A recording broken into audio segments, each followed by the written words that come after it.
ICP Academy. CA, CMA, CS, CAT போன்ற அனைத்து விதமான ப்ரொஃபஷனல் கோர்ஸ்களும் இங்கு எளிமையான முறையில் கற்றுத்தரப்படும். எங்களிடம் 25 வருடத்துக்கு மேல் அனுபவம் உள்ள ஆசிரியர்களும் உள்ளனர். அது மட்டும் இல்லாமல் ஆடிட்டர்களாலும் பயிற்சி அளிக்கப்படுகிறது. எங்களிடம் பயின்ற மாணவர்கள் மாநில அளவில் தேர்ச்சி பெற்றுள்ளனர் என்பதும் குறிப்பிடத்தக்கது. இந்த ப்ரொஃபஷனல் கோர்சஸோட கிளாஸஸ் பாத்தீங்க அப்படின்னா full time, part time, weekend classes அப்படின்னு பல விதமா இருக்கு. இதுல உங்களுக்கு எது கம்ஃபர்ட்டோ அதை சூஸ் பண்ணிக்கலாம். நீங்கள் வெளியூரை சேர்ந்த மாணவர்கள் என்றால் கவலை வேண்டாம். எங்களிடம் ஹாஸ்டல் வசதியும் உண்டு. மேலும் ஃப்ரீ டெஸ்ட் பேட்சும் நடத்தப்படுகிறது. இந்த ஃப்ரீ டெஸ்ட் பேட்சில் கலந்து கொண்ட அனைத்து மாணவர்களும் 100% தேர்ச்சி பெற்றுள்ளனர். அணுக வேண்டிய முகவரி number 973 TELC church complex, town hall bus stand, Coimbatore 641001. Contact 9894795915.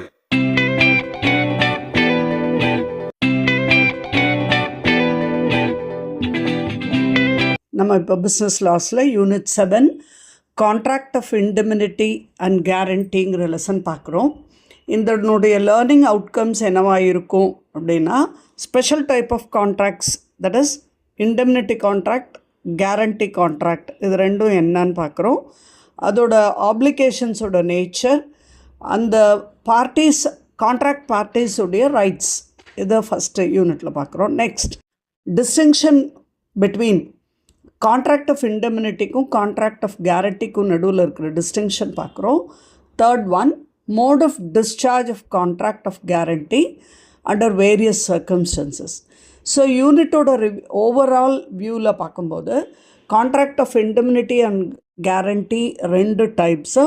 Next ஷூரிட்டியோட லைபிலிட்டி நேச்சர், கண்டினியூயிங் கேரண்டி, ஷூரிட்டியோட டிஸ்சார்ஜ் எப்படி இருக்கணும், ஷூரிட்டி போட்டவருடைய ரைட்ஸ் என்ன அப்படிங்கிறத பார்க்குறோம்.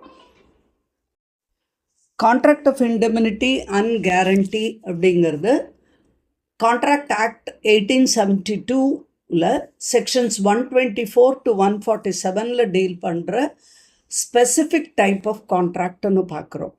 இதில் specific provisions section 124 to 147 Indian contract ஆக்டில் கொடுக்கப்பட்டிருக்கு.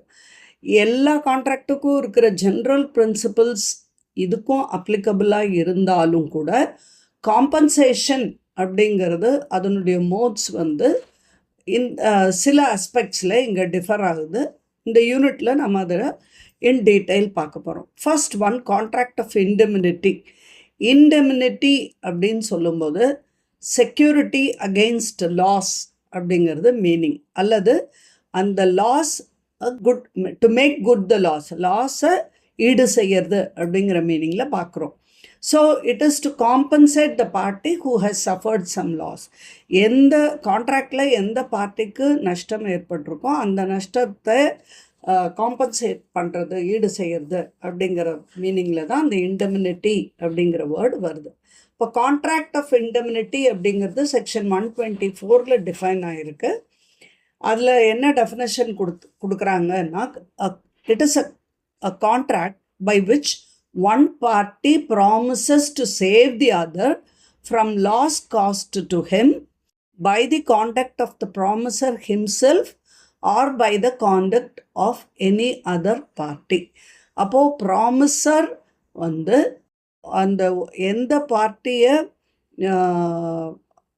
சேவ் பண்ணுறாரோ, தட் இஸ் ஒரு கான்ட்ராக்டில் ஒரு பார்ட்டி மற்றவருக்கு ப்ராமிஸ் பண்ணுறது என்னன்னா, நஷ்டத்திலிருந்து ஏற்படுற நஷ்டத்தை ஈடு செய்கிறதாகவும், அது ஒன்றா இவருடைய நடவடிக்கையிலேயா இருக்கலாம், இல்லை எனி அதர் பர்சனோட நடவடிக்கையாக இருக்கலாம்.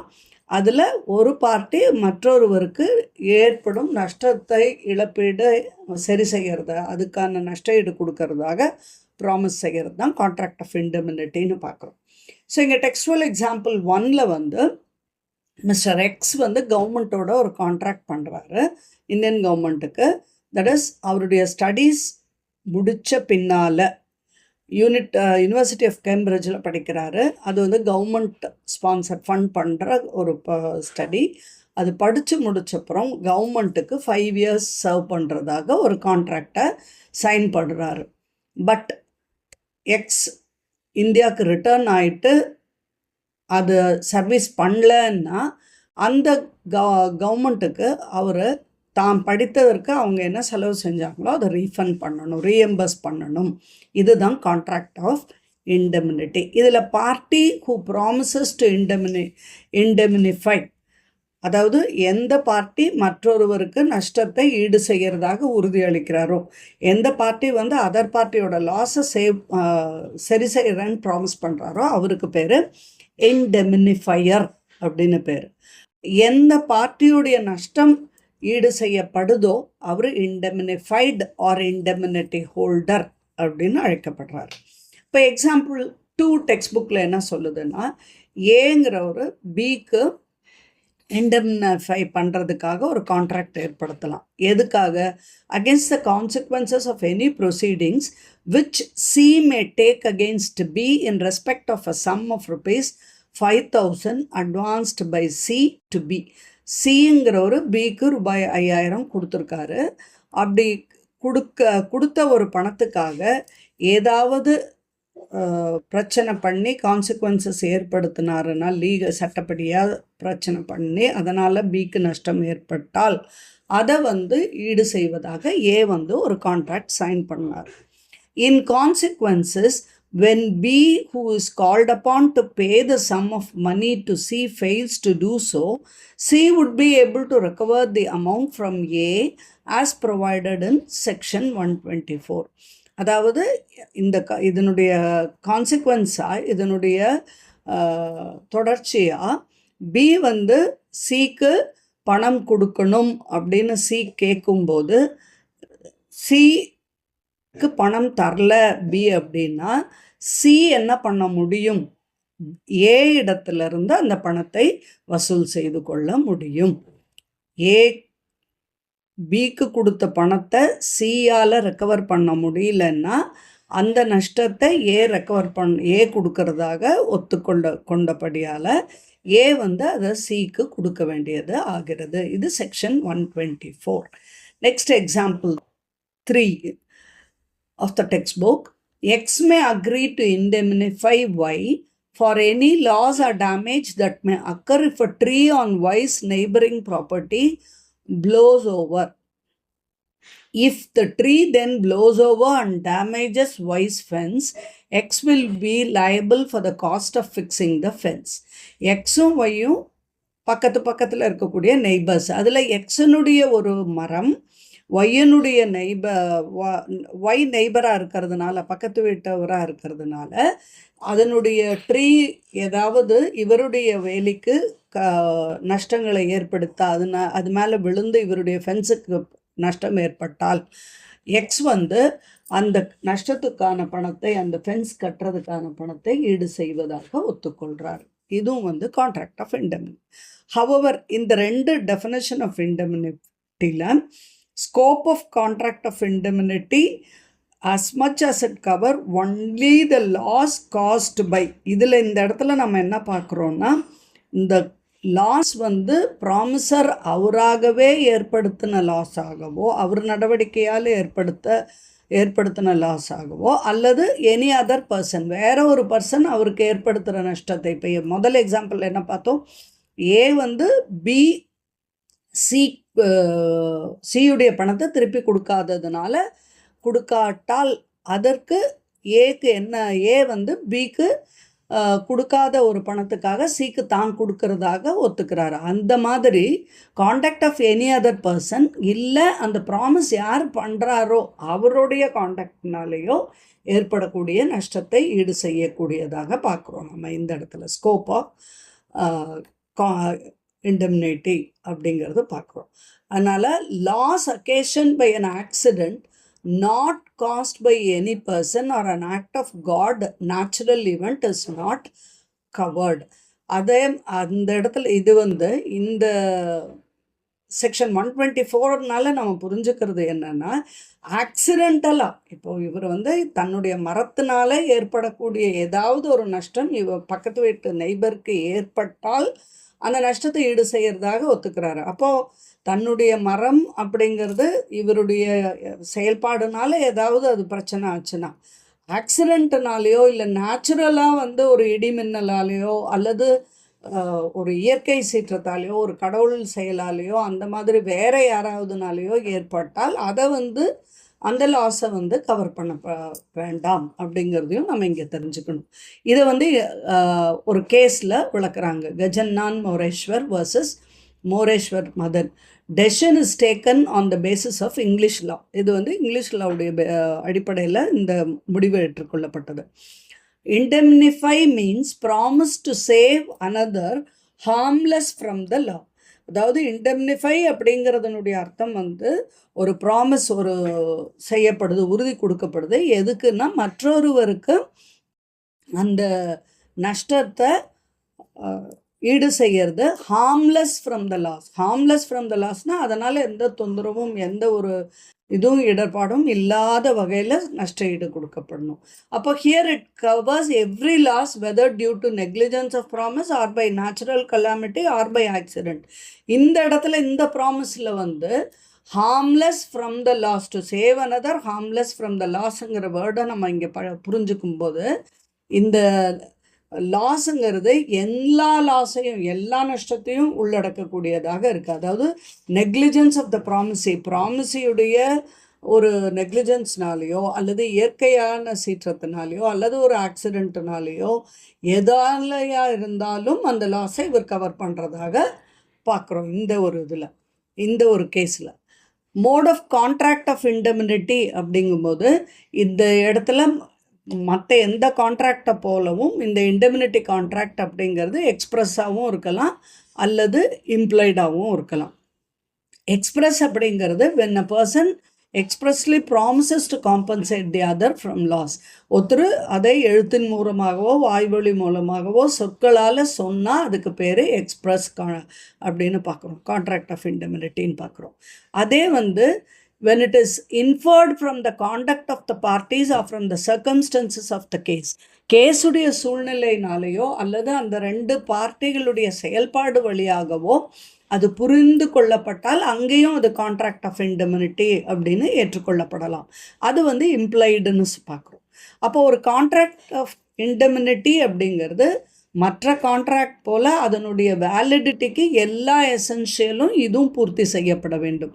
எல்லா எசென்ஷியலும் இதுக்கும் ஃபுல்ஃபில் ஆயிருந்தால் மட்டும்தான் அந்த கான்ட்ராக்ட் ஆஃப் இண்டெமினிட்டிங்கிறதும் ஏற்றுக்கொள்ளப்படலாம்.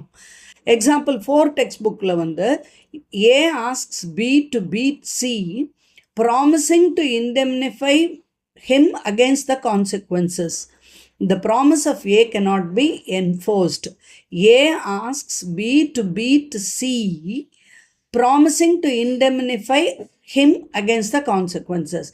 A வந்து பியை சியை அடிக்க சொல்லி சொல்கிறார். அதனால் வரக்கூடிய விளைவுகளுக்கெல்லாம் நஷ்டத்துக்கு நான் பொறுப்பாளி ஆகிறேன் அப்படிங்கிற மாதிரி ஒரு கான்ட்ராக்டை ஏற்படுத்திக்கிறாரு. இந்த ப்ராமிஸ் வந்து என்ஃபோர்ஸ் செய்யப்பட மாட்டாது. அதே நேரத்தில் suppose B beat C and is fined ₹1,000, B cannot claim this amount from A because the object of the agreement is unlawful. அந்த நேரத்தில் பிசி அடிச்சதுனால அவருக்கு ₹1000 ஃபைன் போடப்பட்டிருந்தால் பி வந்து அந்த ஃபைன் தொகையை ஏட்டு வந்து கிளைம் பண்ண முடியாது. ஏன்னா ஆப்ஜெக்ட் ஆஃப் தி அக்ரிமெண்ட்டுங்கிறதே வந்து சட்டப்படி செல்லுபடி ஆகாது. நோக்கம், அந்த அக்ரிமெண்ட்டுடைய நோக்கமே வந்து சட்டத்திற்கு அப்பாற்பட்ட அன்லாஃபுல்லாக இருக்கிறதுனால இது கிளைம் பண்ண முடியாது அப்படின்னு பார்க்குறோம். A contract of fire insurance or marine insurance is always a contract of indemnity, but there is no contract of indemnity in case of contract of life insurance. அதாவது இன்சூரன்ஸ் பாலிசிஸ் எடுக்கும்போது தீக்காக fire insurance எடுக்கிறோம், இல்லை marine இன்சூரன்ஸ்ன்னு சொல்லி கப்பல் போகிறதுனால தண்ணியில் ஏதாவது loss ஏற்பட்டால் அந்த மாதிரியான இன்சூரன்ஸ் ஸ்கீம்ஸுங்கிறது கான்ட்ராக்ட் ஆஃப் இண்டெமினிட்டி தான். ஏன்னா அங்கே உறுதிப்பட நம்ம என்ன கண்டுபிடிக்க முடியும், இதனால் ஏற்பட்ட நஷ்டம் என்ன, லாஸ் என்ன அப்படிங்கிறது கண்டுபிடிக்க முடியும். ஆனால் லைஃப் இன்சூரன்ஸுங்கிற கேஸில் அது கான்ட்ராக்ட் ஆஃப் இண்டெமினிட்டி கிடையாது. லைஃப் இன்சூரன்ஸ் அப்படிங்கிறது ஒரு ஒரு லைஃபோட எண்டுனால ஒருத்தரோட இழப்பு வந்து மற்றொருவருக்கு என்ன வகையான நஷ்டம் அப்படிங்கிறதுல எந்த வேல்யூவும் டிட்டர்மைன் பண்ண முடியாது. எந்த அமௌண்ட்டும் மானிட்டரி வேல்யூவை டிட்டர்மைன் பண்ண முடியாததுனால இது வந்து இண்டெமினிட்டி, கான்ட்ராக்ட் ஆஃப் இண்டெமினிட்டின்னு ஒத்துக்கொள்ளப்பட முடியாது. வெரஸ் மற்ற இன்சூரன்ஸ், ஃபயர், மெரைன் தெஃப்ட் இதெல்லாம் வந்து அது லாஸ் எத்தனை அப்படிங்கிறத நம்ம கணக்கிட முடியும். It can be valued. அதனால் அதெல்லாம் கான்ட்ராக்ட் ஆஃப் இண்டெமினிட்டின்னு சொல்கிறோம். இப்போ நம்ம rights of indemnity holder when sued. Indemnity holder அவருடைய ரைட்ஸ் என்னன்னு பார்க்குறோம். அது section 125. The promisee in a contract of indemnity acting within the scope of his authority is entitled to the recover from the promisor or indemnifier. அதாவது இந்த இடத்துல வந்து ஒரு indemnity contract sign ஆகிருந்துன்னு சொன்னால் அந்த ப்ராமிஸ் பண்ணவர்கிட்ட இருந்து அந்த ப்ராமிஸி, ப்ராமிஸ் யாருக்கு செய்யப்பட்டதோ அவர் வந்து ப்ராமிசர் அல்லது இண்டெமினிஃபையர் யார் ப்ராமிஸ் செய்கிறாரோ அவர்கிட்ட இருந்து ப்ராமிஸி யாருக்கு ப்ராமிஸ் செய்யப்பட்டதோ அவர் வந்து எதெல்லாம் எப்படி அதை நஷ்டத்தை ஈடு செய்து கொள்ள முடியும்னு பார்க்குறோம். All damages which he may be compelled to pay in any suit. எல்லா டேமேஜஸும் அந்த இவர் ஏற்றுக்கொள்ளப்பட்ட கான்ட்ராக்டில் ஏற்றுக்கொண்ட அந்த கான்ட்ராக்டில் என்னெல்லாம் டேமேஜஸ் ஆகியிருந்தோ which he may be compelled to pay, அது எல்லாத்தையும் அந்த சட்டம் இவரை என்ன பே பண்ண சொல்லுதோ அதுக்கெல்லாம் இவர் பண்ணப்பட வேண்டும்ங்கிறத அந்த ப்ராமிஸை வந்து அந்த ப்ராமிஸார்கிட்ட இருந்து வாங்கி கொள்ள அவருக்கு உரிமை இருக்குது. Next, all cost which he may have been compelled to pay in defending the suits. எல்லா அந்த சட்டத்திற்கு முன்னால் இவர் அந்த சூட்டை டிஃபெண்ட் பண்ணுறதுக்கோ அதை சட்டத்தின் பார்வையில் கொண்டு வர்றதுக்காக கம்பல் பண்ணி இவர் என்ன பே பண்ணாரோ அது எல்லாத்தையும், அந்த காஸ்ட் எல்லாத்தையும் இவர் வந்து இண்டெமினிஃபை ஹோல்டர் வந்து அவர்கிட்ட இருந்து ரெக்கவர் பண்ணிக்கலாம். யார்கிட்ட? ப்ராமிஸ் பண்ணவர்கிட்ட இருந்து ரெக்கவர் பண்ண முடியும். Third one, all sums which he may have paid under the terms of any compromise of suit. இவங்க ரெண்டு பேருக்குள்ளே இருக்கக்கூடிய அந்த கான்ட்ராக்டுக்கு ஒரு காம்ப்ரமைஸ் பண்ணுறதுக்காக இவருக்கு என்ன பே பண்ண வேண்டி இருக்குமோ அதையும் அவர்கிட்ட இருந்து ரெக்கவர் பண்ணுறதுக்கு இவருக்கு உரிமை இருக்குது. அப்போது நம்ம இப்போது எல்லா அமௌண்ட்டும் அந்த காம்ப்ரமைஸ்க்காக பே பண்ண எல்லா அமௌண்ட்டையும் இண்டெமினிட்டி ஹோல்டர் வந்து ரெக்கவர் பண்ணிக்கலாம் இண்டெமினிஃபையர்கிட்ட இருந்து அப்படின்னு பார்க்குறோம். ஸோ லைபிலிட்டி ஆஃப் த இண்டெமினிஃபையர் எப்போ கமென்ஸ் ஆகுது, எப்போ அந்த ப்ராமிஸ் பண்ணவருக்கு அவருடைய லைபிலிட்டி ஸ்டார்ட் ஆகுது அப்படின்னு 1872 இந்தியன் கான்ட்ராக்ட் ஆக்டில் பார்த்தோன்னா, அது இந்தியன் கான்ட்ராக்ட் ஆக்ட் வந்து இந்த கமென்ஸ்மெண்ட் ஆஃப் லைபிலிட்டி அப்படிங்கிறத பற்றி சைலண்ட்டாக தான் இருக்குது. ஆனால் சட்டத்தின் செயல்பாடு வழியாக, தட் இஸ் ஜுடிஷியல் கொடுத்த ஸ்டேட்மெண்ட்ஸில், ப்ரொனவுன்ஸ்மெண்ட்ஸில் வந்து அது நாம் பார்க்குறோன்னா, எப்போ அந்த இண்டெமினிட்டி ஹோல்டருடைய நஷ்டம் வந்து உறுதிப்படுத்தப்படுதோ, அப்சல்யூட்டாக சர்டனாக தீர்மானிக்கப்படுதோ, அப்போவே இவருடைய லைபிலிட்டி தொடங்குது அப்படிங்கிறத பல கேசஸில் நம்ம பார்த்துருக்கோம். எக்ஸாம்பிள் 5 டெக்ஸ்ட் புக்கில் என்ன சொல்லுதுன்னா, ஏ promises to compensate X for any loss that he may suffer by filing a suit against Y. அதாவது எக்ஸ் வந்து ஒய் மேலே ஒரு கேஸ் போட போகிறாரு. அந்த கேஸ் போட போகும்போது எக்ஸுக்கு என்ன லாஸ் ஏற்பட்டாலும் அதை திருப்பி தரதாக ஏ ஒத்துக்கிறாரு. அப்போ கோர்ட்டு வந்து எக்ஸை ரூபாய் 10,000 செலுத்த சொல்லி தீர்மானம் போடுது. அந்த லாஸ் அந்த இடத்துலையே கோர்ட்டு தீர்மானம் போட்டப்பவே உறுதி செய்யப்பட்டதால் தாராளமாக எக்ஸ் என்ன பண்ணலாம், ஒய்க்கு செலுத்த வேண்டிய 10,000 ஏ கிட்ட இருந்து வாங்கி செலுத்தலாம் அப்படிங்கிறத நம்ம எக்ஸாம்பிள் 5 பார்க்குறோம்.